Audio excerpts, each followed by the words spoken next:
ক্ষমতাচ্যুত প্রধানমন্ত্রী শেখ হাসিনার সময়ে নির্বাচন ঘিরে রাজপথে বিরোধী দলের উপস্থিতি সীমিত থাকলেও 12ই ফেব্রুয়ারির ভোটকে সামনে রেখে এবার দৃশ্যপট ভিন্ন। মাঠে সক্রিয় বিএনপি, পাশাপাশি জামায়াতে ইসলামীর নেতৃত্বাধীন জোট শক্ত প্রতিদ্বন্দ্বিতা তৈরি করছে। তরুণ ভোটারদের একটি অংশ নিয়ে নতুন দল এনসিপিও জোট রাজনীতিতে যুক্ত হলেও তারা এখনো স্বতন্ত্র বড় শক্তি হয়ে উঠতে পারেনি। বিএনপি ৩০০ আসনের মধ্যে ২৯২টিতে লড়ছে এবং দলটির চেয়ারম্যান তারেক রহমান সরকার গঠনের ব্যাপারে আত্মবিশ্বাসী।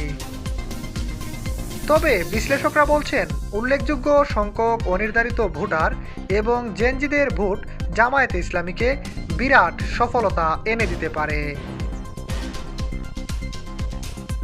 প্রচারে এবার ধানের শীষ ও দাঁড়িপাল্লার ব্যাপক উপস্থিতি চোখে পড়ছে, যা আগের নির্বাচনের নৌকার একছত্র আধিপত্যের তুলনায় বড় পরিবর্তন। জরিপগুলো ইঙ্গিত দিচ্ছে জামায়াত তাদের ইতিহাসে অন্যতম ভালো ফল করতে পারে, যদিও একক সংখ্যাগরিষ্ঠতা নিশ্চিত নয়।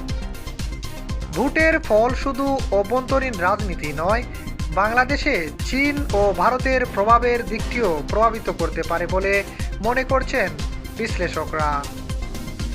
অন্যদিকে ভোটারদের বড় অংশ ধর্মীয় ইস্যুর চেয়ে দুর্নীতি, অর্থনীতি ও জবাবদিহিমূলক নেতৃত্বকে বেশি গুরুত্ব দিচ্ছেন, যা জামায়াতের দিকেই বেশি ইতিবাচক।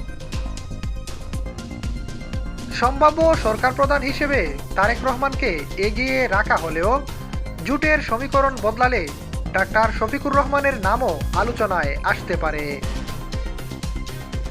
নতুন ভোটারদের প্রত্যাশা, যে সরকারই আসুক না কেন তারা যেন স্বাধীনভাবে মত প্রকাশ ও ভোটাধিকার নিশ্চিত করে। এম এ আহমদ, দৈনিক আমার জিহাদ।